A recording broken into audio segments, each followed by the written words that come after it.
Welcome to the Weekly Course of Action, Week 13. I'm Gwen Bortner. This week I want to talk to you about the concept of prioritization.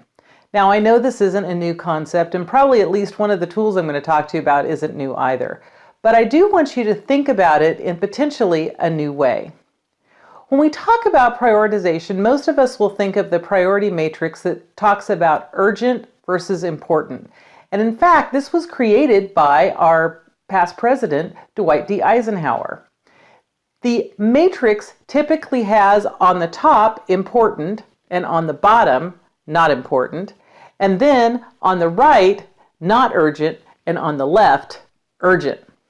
Now as we think about those matrix, we start coming up with quadrants, and almost everything we do can fall into one of those four quadrants. Now, often we believe that we're doing things that are important and usually urgent, but often we're really not if we actually sit down and think about what is the value of the thing that we're doing.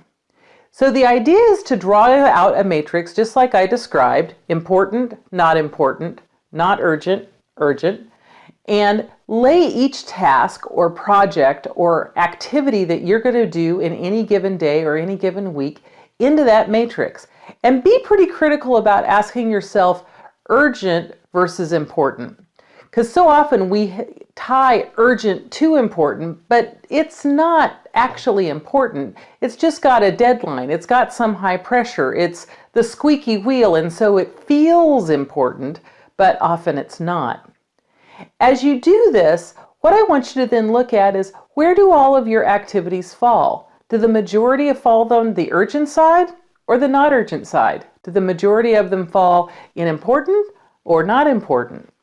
As you look at that, it begins to evaluate what should you be spending your time on. Obviously, spending time on important activities is a much better use of your time than unimportant activities.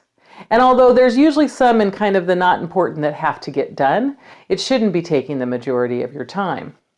By the same token, most of us think we want to focus on the urgent activities, but reality is the important but not urgent usually is the thing that we really need to be working on. It's the items that are going to move our business forward, are going to make a big lasting impact, are going to be valuable for the long term, or if we don't get done, are going to slide over to the important and urgent category because we're going to start bumping up against a deadline. So this week, as you're looking at all of your activities that you're working on, I encourage you to use a priority matrix. Lay out everything on your list and then focus on what are the things that are in the important and not urgent category that you should be working on, that you may be postponing for some of the things that fall into the urgent and maybe not important category. And as you do that, hopefully you'll find that you're making much better progress as you move forward in your business. I'll see you next week on the Weekly Course of Action.